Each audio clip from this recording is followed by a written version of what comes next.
Alors, chers élèves, vous êtes en première ou bien en terminale et vous galérez toujours avec les probabilités conditionnelles. Alors, ne vous inquiétez pas, on va régler ce problème-là à travers cet exercice-là. Alors là, il nous dit une étude menée sur la production a permis de constater que 96% des tubes ont une épaisseur conforme. Parmi les tubes qui ont une épaisseur conforme, 95% ont une longueur conforme. Et 3,6% des tubes ont une épaisseur non conforme et une longueur conforme. On choisit un tube au hasard dans la production et on considère les événements suivants. E, l'épaisseur du tube est conforme. L, la longueur du tube est conforme. On modélise l'expérience aléatoire par un arbre pondéré. Recopier et compléter entièrement cet arbre. Alors allons-y. Donc là on met E, là E bar, là L bar, L bar. E c'est quoi? E c'est l'épaisseur du tube est conforme. Il nous a donné la probabilité de E. C'est combien? C'est 96%. 96% c'est 96 sur 100. Du coup c'est 0,96. Très bien. Il nous a donné également, il nous a dit parmi les tubes qui ont une épaisseur conforme, donc parmi eux, il y a 95% qui ont une longueur conforme. Donc parmi eux, la probabilité de L, sachant E c'est quoi? C'est 0,95. C'est 95 sur 100, 0,95. Voilà. Donc allons-y, on va compléter l'arbre. On sait que ça plus ça fait 1. Du coup, pour trouver cette valeur-là, on fait 1 moins 0,96. 1 moins 0,96, ça fait combien? Ça fait 0,04. Donc on écrit là 0,04. La même chose. 0,95 plus ça fait 1. Donc on fait 1 moins 0,95 pour trouver cette valeur-là. 1 moins 0,95, ça fait 0,05. Super. Maintenant, il nous reste de compléter cette partie-là. Comment on va faire? Donc là, essayez de bien vous concentrer là. Là, il nous a dit 3,6% des tubes ont une épaisseur non conforme. Non conforme, c'est-à-dire E bar. Parce que conforme, c'est E. Du coup, non conforme, c'est l'événement contraire de E. Donc c'est E bar. Et c'est quoi E en proba? C'est intersection. Longueur conforme. Longueur conforme, c'est l'événement L. Du coup, là, il nous a donné quoi? Il nous a donné P de E bar inter L est égal à quoi? Est égal à 3,6%. 3,6% bien 3,6 sur 100, c'est la même chose. Donc, c'est 0,036. Parfait.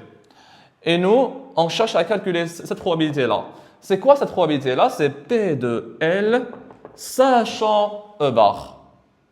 Et c'est quoi la formule pour calculer P de L sachant E bar? Tout simplement, on va appliquer la formule de base, la formule du cours, qui dit quoi? Qui dit que c'est P de L inter E bar, ou bien P de E bar inter L,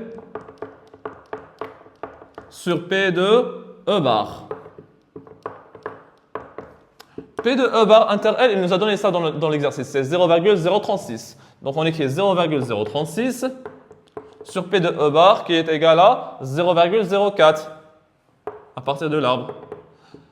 Et quand on calcule ça, on va trouver 0,9. Donc on a trouvé P de L sachant E bar. Donc on peut remplacer P de L sachant E bar par 0,9. Et pour trouver cette valeur-là, on sait que ça plus ça fait 1. 0,9 plus quoi? Pour avoir 1, eh bien il suffit de faire 1 moins 0,9. 1 moins 0,9, ça fait 0,1. Voilà.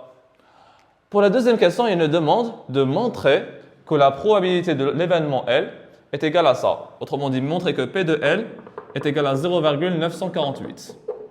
D'abord, essayez de voir l'arbre. Le L, il est où? Elle est là, elle est là. Parfait. Donc, quand vous avez l'événement L là et là, on réfléchit toujours à la formule des probabilités totales. Qui dit quoi? D'abord, il faut rédiger une phrase. Il faut dire que l'événement E et l'événement E bar forment une partition de l'univers oméga. Donc, E et E bar forment une partition de l'univers oméga. Ensuite, on va dire d'après la formule des probabilités totales. D'après la formule des probabilités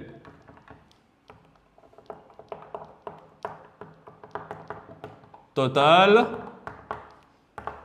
Elle dit quoi la formule des probabilités totales? Elle dit que P de L est égal à quoi? Alors, essayez de voir les chemins qui mènent à L. On a ce chemin-là, le chemin E inter L. Et le deuxième chemin, c'est E bar inter L. Donc, on fait P de E inter L plus P de E bar inter L. Donc, on fait P de E inter L plus P de E bar inter L. P de E inter L, c'est quoi? Tout simplement, c'est P de E fois P de L sachant E. Donc, P de E fois P de L sachant E. Plus P de E bar inter L, c'est quoi? C'est P de E bar fois P de L sachant E bar. P de E bar fois P de L sachant E bar. Et là, il suffit de remplacer. On fait 0,96 fois 0,95 plus 0,04 fois 0,9. Et quand vous calculez ça, vous trouvez 0,948.